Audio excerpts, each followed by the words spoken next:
നമസ്കാരം. എല്ലാ മാന്യ പ്രേക്ഷകർക്കും ബി പോസിറ്റീവിന്റെ ഇന്നത്തെ പുതിയ അധ്യായത്തിലേക്ക് സ്വാഗതം. പൂക്കൾ പനിനീർ പൂക്കൾ നീയും കാണുന്നുണ്ടോ? ഈണം കിളിതന്നീണം നീയും കേൾക്കുന്നുണ്ടോ? വന്നു രണ്ടാളും ഇതുവഴിയേ ഇവിടെ വരെ പോരേണം നീ കൂടെ ഇനിയൊരു നാളിനി വഴിയേ. ജെറി അമൽദേവ് സാറിന്റെ ഒരു നല്ലൊരു പാട്ട് അല്ലേ? എന്താ ലക്ഷ്മി നീ പാട്ടുമായിട്ട്? എനിക്ക് ഇന്ന് പൂക്കളെ പറ്റി പറയാനാണ് എനിക്ക് തോന്നുന്നത്. കാരണം എന്ന് വെച്ച് കഴിഞ്ഞാൽ പൂക്കളെ ഇഷ്ടപ്പെടാത്തവരായിട്ട് ആരുമില്ല. ഹൃദയ ഇഷ്ടപ്പെടുന്ന ഒരു പൂക്കളെ അല്ലെങ്കിൽ പൂവേത് അങ്ങനെ ചോദിച്ചാൽ കുറച്ച് കൺഫ്യൂസ്ഡ് ആണ്. എന്നാലും എനിക്ക് ഏറ്റവും ഇഷ്ടപ്പെട്ട ഒരു പൂ എന്ന് പറയുന്നത് മുല്ലപ്പൂവാണ്. കാരണം അതിന്റെ ആ ഒരു മണം, ഗന്ധമാണ് എനിക്ക് അതിനെ കൂടുതലായിട്ട് എന്നെ അടുപ്പിച്ചത്. അതെ, തീർച്ചയായിട്ടും തന്നെ ഓരോ പൂക്കളിനും ഓരോ പ്രത്യേകതകളുണ്ട്. അതുകൊണ്ട് തന്നെ ലോകത്തെ എല്ലാവർക്കും പൂക്കൾ ഇഷ്ടമാണ്. അതെ രശ്മി, ഓരോ പൂക്കൾ എന്ന് പറയുന്നത് ഓരോ വ്യക്തിയുടെയും മനസ്സിൽ ഇഷ്ടപ്പെട്ട ഒരു ഭാഗമാണ് അല്ലേ? തീർച്ചയായിട്ടും പൂക്കൾക്ക് അത്രത്തോളം ഒരു മനോഹരമായ ഒരു പ്രത്യേകതയുണ്ട്. കാരണം സൂര്യകാന്തി എന്ന് പറയുമ്പോൾ നമുക്ക് പ്രഭാതത്തെയാണ് നമുക്ക് വർണ്ണിക്കാൻ സാധിക്കുന്നത്. അതുപോലെ തന്നെ റോസാപ്പൂ എന്ന് പറയുമ്പോൾ പ്രണയമായിട്ട് വർണ്ണിക്കാൻ സാധിക്കുന്നു. അങ്ങനെ ഓരോ പൂവിനും അതിൻ്റെതായ പ്രത്യേകതയും നമുക്ക് ജീവിതവുമായി നമുക്ക് ബന്ധപ്പെടുത്താൻ സാധിക്കുന്ന കാര്യങ്ങളാണ് അല്ലേ? തീർച്ചയായും. എങ്കിൽ കൂടിയും നമ്മുടെ അടുത്ത സെഗ്മെന്റിലേക്ക് കടക്കാൻ സമയമായിരിക്കുകയാണ്. കാണാം സംഗീത സാന്ദ്രമായ ശുഭസംഗീതം.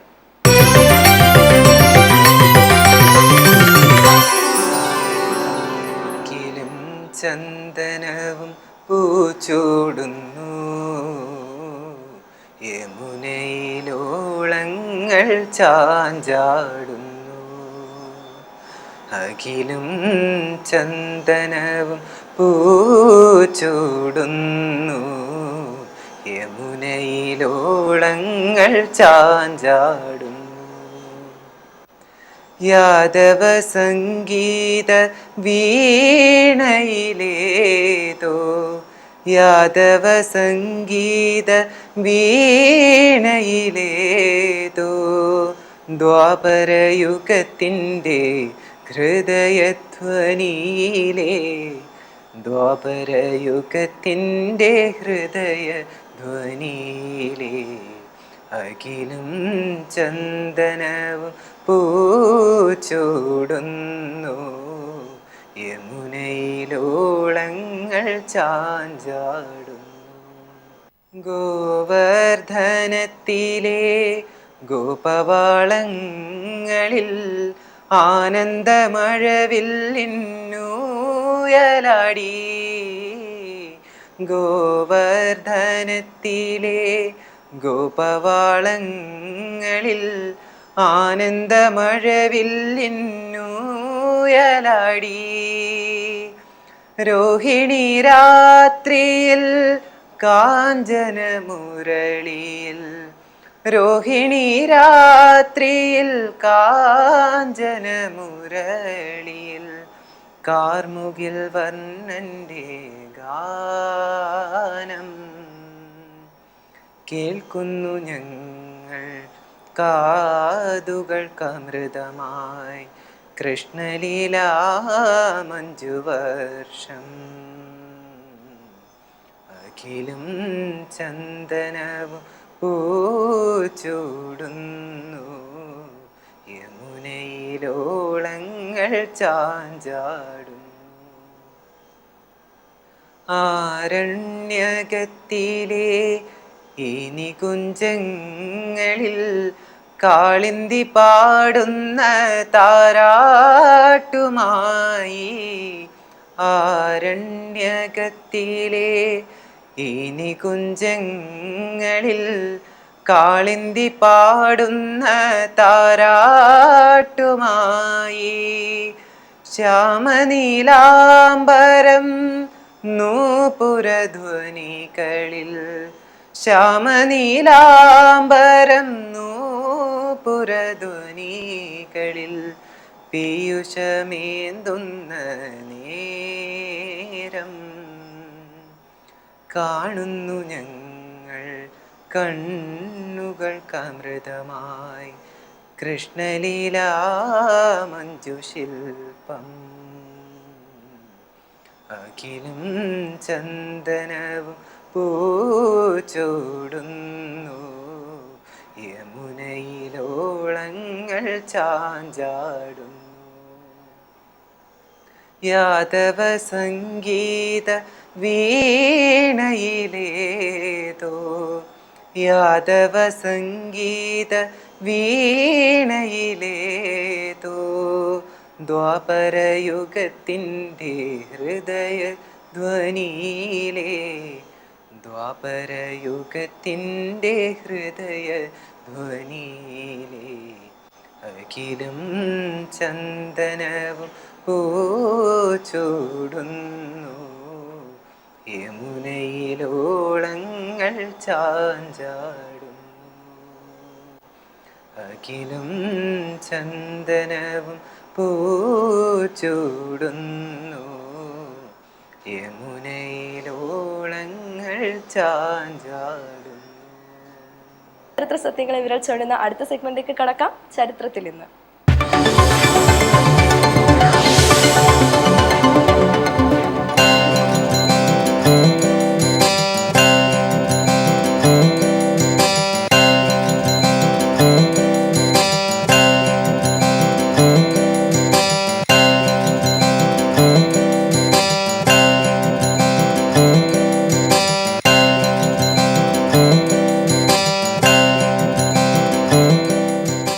ഹൃദയ, ഇന്ന് എനിക്കൊരു കാര്യം പറയണം. നമ്മൾ പൂക്കളെ പറ്റിയാണ് നമ്മൾ പറഞ്ഞുകൊണ്ടിരിക്കുന്നത് അല്ലെ.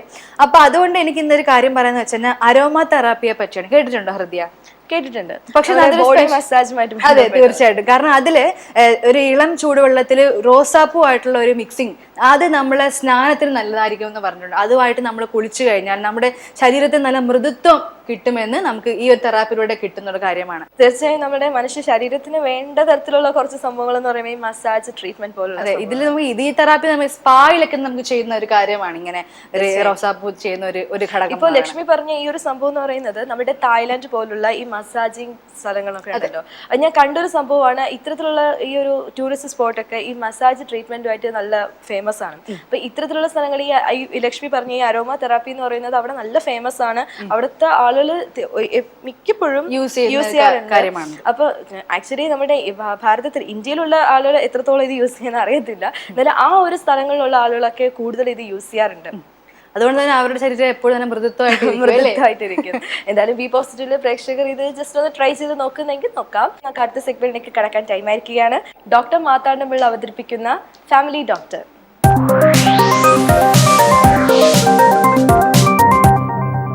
ഫാമിലി ഡോക്ടർ പരിപാടിയിലേക്ക് പ്രേക്ഷകർക്ക് സ്വാഗതം. പ്രതിരോധ കുത്തിവയ്പ്പും അതിൻ്റെ കുറവ് മൂലം ഉണ്ടാകുന്ന രോഗങ്ങളും ഇപ്പോൾ ജനശ്രദ്ധ പിടിച്ചു പറ്റിയിരിക്കുന്ന ഒരു സമയമാണല്ലോ. മലപ്പുറം, കോഴിക്കോട്, മറ്റുള്ള സ്ഥലങ്ങളിലൊക്കെ വ്യാപകമായിട്ട് ഡിഫ്തീരിയയും മറ്റും പടർന്നു പിടിക്കുന്ന ഈ സാഹചര്യത്തിൽ ഈ കുട്ടികൾ നൽകുന്ന പ്രതിരോധ കുത്തിവയ്പ്പ് അല്ലാതെ തന്നെ പ്രായമായവരിലും പ്രതിരോധ കുത്തിവയ്പ്പ് നൽകാം എന്നുള്ള അറിവ് വളരെ കുറവാണ് ജനങ്ങളുടെ ഇടയ്ക്ക്. കോടിക്കണക്കിന് ജനങ്ങളെ ലോകമെമ്പാടും രക്ഷിക്കാനും പല സാംക്രമിക രോഗങ്ങളും ഭൂമുഖത്ത് തന്നെ തുടച്ചു മാറ്റാനും സാധിച്ചിട്ടുള്ള ഏക കണ്ടുപിടുത്തം എന്ന് പറയാമെങ്കിൽ അത് പ്രതിരോധ കുത്തിവയ്പ്പുകൾ തന്നെയാണ്. അത് ലോകാരോഗ്യ സംഘടന മുതലായ ആധികാരികമായിട്ട് തന്നെ ഇതിൽ അഭിപ്രായം പറയാവുന്ന, തീരുമാനമെടുക്കാവുന്ന പല സംഘടനകളും ഇത് ആവശ്യമാണെന്നും ഇതുകൊണ്ട് പല രോഗങ്ങളും നമുക്ക് തൂത്തുമാറ്റി കളയാൻ സാധിക്കും എന്ന് പറഞ്ഞ സ്ഥിതിക്ക് അത് പ്രോത്സാഹിപ്പിക്കേണ്ടത് വളരെ ആവശ്യമാണ്. പക്ഷേ പൊതുവേ നമ്മൾ കണ്ടുവരുന്നത് അശാസ്ത്രീയമായിട്ടുള്ള കാര്യങ്ങൾ ജനങ്ങളെ ബോധിപ്പിക്കുകയും അതിലെ ഇരയാകുകയും ചെയ്യുന്നത് മൂലം പലപ്പോഴും അറിവുണ്ടെങ്കിൽ പോലും ഈ രോഗപ്രതിരോധ കുത്തിവയ്പ്പ് എടുക്കാൻ ജനങ്ങൾ വളരെ മടിക്കുന്നു എന്നുള്ളതാണ്. അത് മാത്രമല്ല, ഊന്നൽ കൂടുതലും രോഗം വന്നാൽ ഉണ്ടാകാവുന്ന കാര്യങ്ങൾ അല്ലെ രോഗം ചികിത്സിക്കാനാണ് നൽകിക്കൊണ്ടിരിക്കുന്നത്. രോഗം തടയാനുള്ള നടപടികളും പ്രാഥമിക ആരോഗ്യം നിലനിർത്താനുള്ള നടപടികളും ഒക്കെ തന്നെ ഇപ്പോൾ വളരെ വളരെ കുറവായിട്ടാണ് നമ്മൾ കാണുന്നത്. അത് വളരെയേറെ ആരോഗ്യരംഗത്ത് പ്രത്യാഘാതം ഉണ്ടാക്കാനുള്ള സാധ്യതയുണ്ട്. കാരണം രോഗം തടയുന്നത് വളരെ എളുപ്പമുള്ള കാര്യമാണ്, ചെലവ് കുറഞ്ഞ കാര്യമാണ്. നമുക്കതിൽ വേണ്ട ശ്രദ്ധ വേണം എന്നുള്ളത് മാത്രമേ ഉള്ളൂ. പ്രത്യേകിച്ചും ഇതുപോലുള്ള പ്രതിരോധ കുത്തിവയ്പ്പുകൾ സമയാസമയത്ത് എടുത്തു കഴിഞ്ഞാൽ നമ്മൾ അഭിമുഖീകരിക്കുന്ന സാംക്രമിക രോഗങ്ങൾ മാത്രമല്ല, ക്യാൻസർ തന്നെ, ചില ക്യാൻസറുകൾ തന്നെ നമുക്ക് പൂർണ്ണമായിട്ടും വരാതിരിക്കാനോ തടയാനോ സാധിച്ചു എന്നുള്ള സത്യമാണ്. ഇതിൽ പ്രായമായവർ നൽകാവുന്ന കുത്തിവയ്പ്പിന് ഏറ്റവും പ്രാധാന്യം അർഹിക്കുന്നത് മഞ്ഞപ്പിത്തത്തിനുള്ള കുത്തിവയ്പ്പുകളാണ്. മഞ്ഞപ്പിത്തം തന്നെ ഹെപ്പറ്റൈറ്റിസ് എ, ബി, സി എന്ന് ഉള്ള കണക്കിൽ ഉണ്ട്. അതിൽ ഏറ്റവും പ്രധാനമായിട്ടുള്ള ഹെപ്പറ്റൈറ്റിസ് ബി തന്നെയാണ്.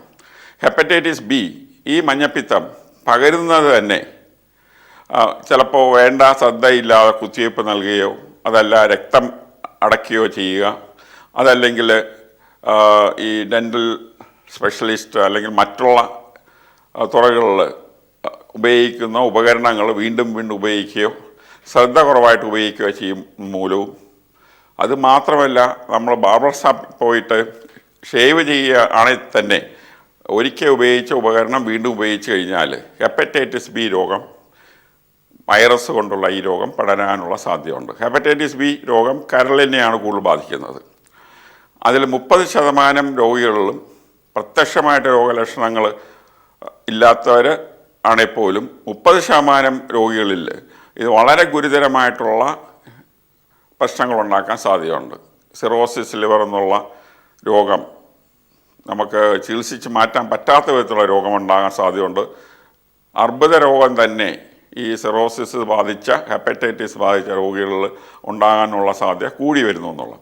അപ്പോൾ ഇത് തീർച്ചയായിട്ടും നമുക്ക് തടയാവുന്ന ഒരു രോഗമാണ്. അതിനുള്ള ഹെപ്പറ്റൈറ്റിസ് ബി വാക്സിൻ സാധാരണഗതിയിൽ കുട്ടി ജനിച്ച ഉടനെ തന്നെ നൽകേണ്ട ഒരു വാക്സിനാണ്. അത് കഴിഞ്ഞാൽ 1.5 വയസ്സിലും 2.5 വയസ്സിലും 3.5 വയസ്സിലും ഒക്കെ അത് നൽകേണ്ടതാണ്. അങ്ങനെ 4 ഡോസ് നൽകിക്കഴിഞ്ഞാൽ ഈ രോഗം വരാനുള്ള സാധ്യത കുറവാണ്. പക്ഷേ ഇപ്പോഴുള്ള പ്രായമായവരിൽ ഈ കണക്കിനുള്ള പ്രതിരോധ മരുന്നുകൾ കൊടുക്കാനുള്ള സാധ്യതകൾ വളരെ കുറവായിരിക്കും. അതുകൊണ്ട് പ്രായമായവരിൽ തന്നെ, പ്രത്യേകിച്ചും ആരോഗ്യ പ്രവർത്തനങ്ങൾ ചെയ്യുന്നവർ, ആശുപത്രിയിൽ ജോലി ചെയ്യുന്ന ഡോക്ടർമാർ, നഴ്സസ്, അതല്ല ഈ രോഗം വന്നവരുമായിട്ട് ജീവിക്കുന്ന വ്യക്തികൾ, ഈ രോഗമുള്ളവരുമായിട്ട് വളരെ അടുത്ത് പഴകുന്ന വ്യക്തികൾ, ഇവരെല്ലാം തന്നെ ഈ കുത്തിവയ്പ്പ് എടുക്കുന്നത് നല്ലതാണ്. അല്ലെങ്കിൽ ഈ രോഗം വന്നു കഴിഞ്ഞാൽ അത് തടയാൻ വലിയ ബുദ്ധിമുട്ടാണ്. വന്നു കഴിഞ്ഞാൽ 30% ആളുകൾക്ക് വളരെ ഗൗരവമായിട്ടുള്ള പ്രശ്നങ്ങൾ വരാനും സാധ്യതയുണ്ട്. ഇത് ഒരു കുത്തിവയ്പ്പ് നൽകിക്കഴിഞ്ഞാൽ 1 മാസം കഴിഞ്ഞ് വീണ്ടും ഒരു കുത്തിവയ്പ്പ് നൽകുക, 5 മാസം കഴിഞ്ഞ് വീണ്ടും ഒന്ന്, അങ്ങനെ 3 കുത്തിവയ്പ്പ് കൊണ്ട് തന്നെ ഈ രോഗം പൂർണ്ണമായിട്ട് നമുക്ക് തടയാൻ സാധിക്കും എന്നുള്ളതാണ്. ഈ മഞ്ഞപ്പിത്തത്തിൻ്റെ വേറെ വളരെ സാധാരണമായിട്ടുള്ളൊരു കാരണമാണ് ഹെപ്പറ്റൈറ്റിസ് എ വൈറസ്. പക്ഷേ ഇത് രക്തം വഴിയല്ല പകരുന്നത്, പാനീയം വഴിയും നമ്മൾ കഴിക്കുന്ന ആഹാരം വഴിയും ഒക്കെയാണ് അത് പടരുന്നത്. അപ്പോൾ ശുചിത്വക്കുറവുള്ള സാഹചര്യങ്ങളിൽ ആഹാരം പാചകം ചെയ്യുക, പാനീയങ്ങൾ വൃത്തിയല്ലാതെ പാനീയങ്ങൾ ഉണ്ടാക്കുകയും അതെടുക്കുകയും ചെയ്യുന്ന വ്യക്തികളിൽ, പ്രത്യേകിച്ചും ഹോസ്റ്റലിലുമൊക്കെ താമസിക്കുന്ന കുട്ടികളും മറ്റും പല സ്ഥലങ്ങളിൽ നിന്നും വൃത്തിയില്ലാത്ത സ്ഥലങ്ങളിൽ നിന്ന് ആഹാരം കഴിക്കുമ്പോൾ ഈ രോഗം ഉണ്ടാകാനുള്ള സാധ്യതയുണ്ട്. ഇതും തന്നെ ഈ വാക്സിൻ കുത്തിവയ്പ്പ് മൂലം നമുക്ക് തടയാവുന്നതാണ്. ഇതിന് ഒരു 6 മാസം ഇടവിട്ട് 2 പ്രാവശ്യം വാക്സിൻ നൽകിക്കഴിഞ്ഞാൽ ഈ രോഗവും നമുക്ക് തടയാവുന്നതാണ്. അടുത്ത സെഗ്മെന്റിലേക്ക് കടക്കാം. പ്രവീൺ പരമേശ്വർ അവതരിപ്പിക്കുന്ന വഴിത്തിരിവ്.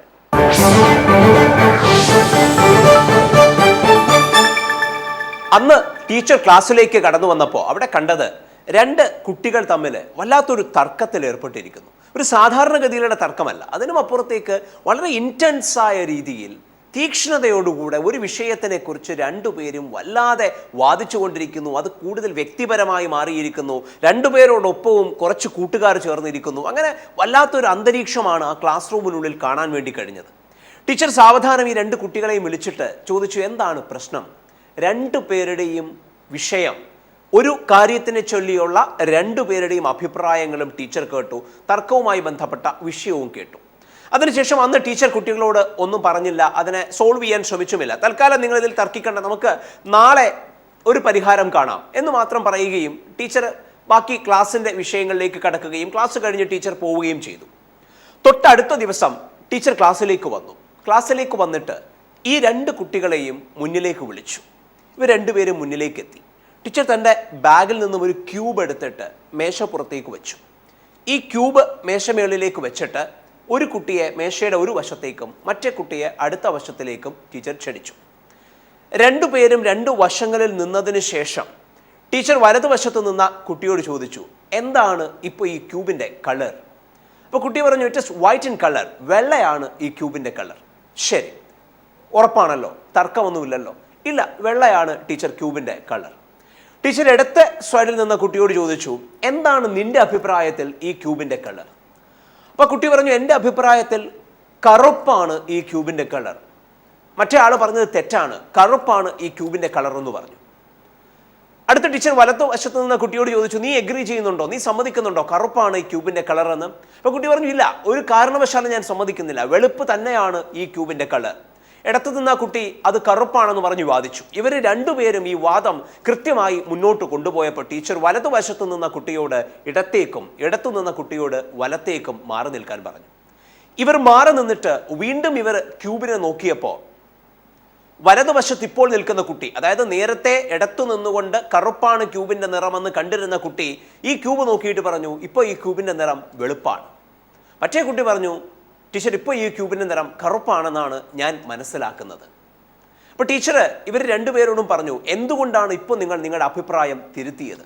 അപ്പോൾ കുട്ടികൾ പറഞ്ഞു, ഇല്ല, ഞങ്ങൾ ഇനി തർക്കിക്കുന്നില്ല. എന്തുകൊണ്ടാണ് തർക്കിക്കാത്തത്? അപ്പോൾ കുട്ടികൾ പറഞ്ഞു, ഞങ്ങൾ ആദ്യം നിന്ന് വശത്തു നിന്ന് നോക്കിയപ്പോൾ ഞങ്ങൾ കണ്ട ഒരു ഭാഗമാണ്, ക്യൂബിൻ്റെ ഒരു ഭാഗമാണ്. ആ ഭാഗത്ത് ഞാൻ ഒരു നിറമാണ് കണ്ടത്. പക്ഷേ എൻ്റെ അപ്പുറം നിൽക്കുന്നയാള് ഈ ക്യൂബിൻ്റെ മറ്റൊരു വശവും തികച്ചും മറ്റൊരു നിറവുമാണ് കാണുവാൻ വേണ്ടി അപ്പോൾ കണ്ടുകൊണ്ടിരുന്നത്. ഞങ്ങൾ ആ സമയത്ത് കണ്ടുകൊണ്ടിരുന്ന നിറത്തിൽ ഊന്നി നിന്നുകൊണ്ടാണ് ഞങ്ങൾ തർക്കത്തിൽ ഏർപ്പെട്ടത്. എന്നാൽ വശം മാറി നിന്നപ്പോഴാണ് രണ്ടുപേരും കണ്ടുകൊണ്ടിരുന്നത് രണ്ട് വ്യത്യസ്ത നിറമാണെന്ന് ഞങ്ങൾ തിരിച്ചറിഞ്ഞത്. അതുകൊണ്ട് തന്നെ ഇനി അതിൽ തർക്കിക്കുന്നതിൽ അർത്ഥമുണ്ടെന്ന് തോന്നുന്നില്ല.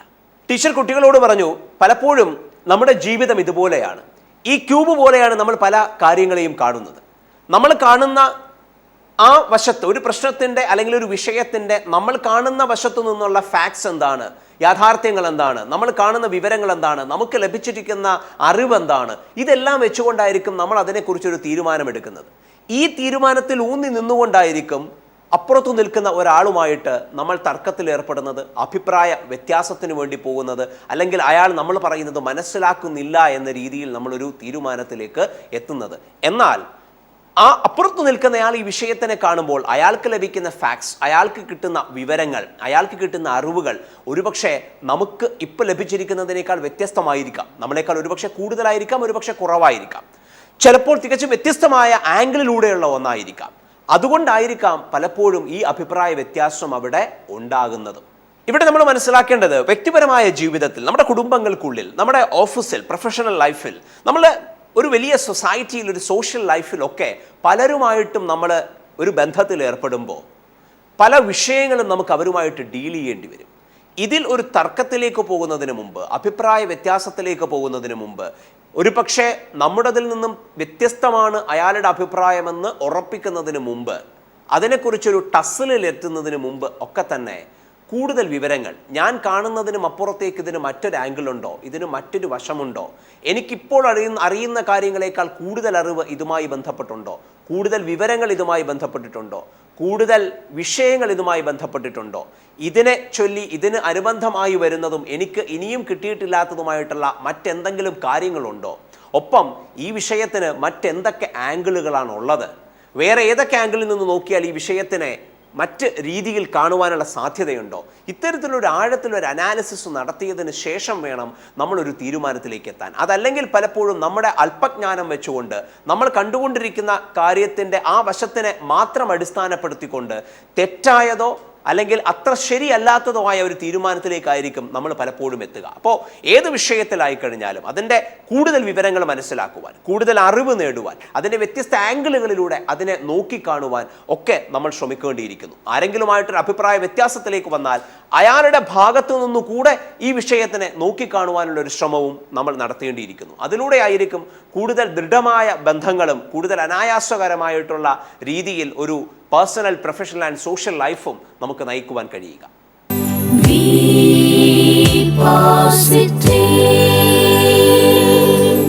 ലക്ഷ്മിക്ക് അറിയാമോ അന്റാർട്ടിക്ക നമ്മുടെ ഒരു കോണ്ടിനെന്റ്?